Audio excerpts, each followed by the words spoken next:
మెదక్ జిల్లాలో విత్తనాలు నాటి రైతులు ఇబ్బందులు పడుతున్నారు. ముందస్తు వర్షాలకు విత్తనాలు నాటారు కొందరు రైతులు. వర్షాలు ముఖం చాటేయడంతో మొక్కజొన్న పంట ఎండిపోయే ప్రమాదం ఉంది. దీంతో ట్యాంకర్తో పంట నీరు అందిస్తున్నారు. వర్షాకాలం కోసం వరుణుడిని ప్రార్థిస్తున్నారు. ఎగిరేసాం మక్క వేసాము. వర్షాలు ఫస్ట్ పడాయని చెప్పి వేసాం. 3-4 రోజులు కంటిన్యూగా పడాయి వర్షాలు. పడ్డాయి కదా అని మక్కలు వేసాం. మక్కలు వేసిన తర్వాత మొత్తం వానలు అటే పోయినాయి. మొత్తం వానలు పడతలేవు. మక్కలు వేసిన తర్వాత మక్కలు ఆడొకటి ఇదొకటి వెళ్ళి పదన సరిపోక మక్కలు వెళ్తలేవు. మక్కలు వస్తలేవు అని చెప్పి ట్యాంకర్ పెట్టుకుంటా కిరాయి చేసుకుంటా నీళ్ళు వాడుతున్నాం. ట్యాంకర్ బయట వాటర్ దగ్గరికి తీసుకొస్తున్నాం. వాళ్ళ దగ్గర ఉంటే వాటర్ వాళ్ళ దగ్గరికి తీసుకొస్తున్నాం.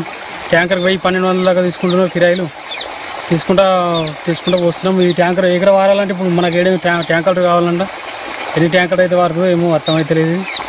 వర్షాలు ఒక్క వర్షం పడితే ఇవన్నీ అవసరం లేకుండా వర్షాలు లేక ఇంత ఇబ్బంది పడుతుంటుంది. మాకు ఇప్పుడు ఇబ్బంది అవుతుంది, బాగా ఇబ్బంది అవుతుంది. మొత్తం ఏరియా మొత్తం ఇదే పరిస్థితి ఉన్నది. అందరు రేపు నుంచి అందరూ కూడా ట్యాంకర్ తెచ్చుకొని పట్టుకోవాల్సిన పరిస్థితి వచ్చింది మాకు. ఇప్పటికి ఎంత అయింది? దున్నకానికి పెట్టుబడి ఎంత అయింది? ఇప్పటికి దున్నకానికి 5,000 దాకా అయింది. విత్తనాలు మంది కాక 5,000 దాకా దున్నకాలే పెట్టినాం. ఇప్పుడు మళ్ళీ ఈ ట్యాంకర్ అంటే ఎక్స్ట్రా పెట్టుకోవాలి. ఇవన్నీ వచ్చేందో పోయేదేందో కానీ ఇవన్నీ ఎక్స్ట్రా ఖర్చులు అవుతున్నాయి. వర్షాలు కరెక్ట్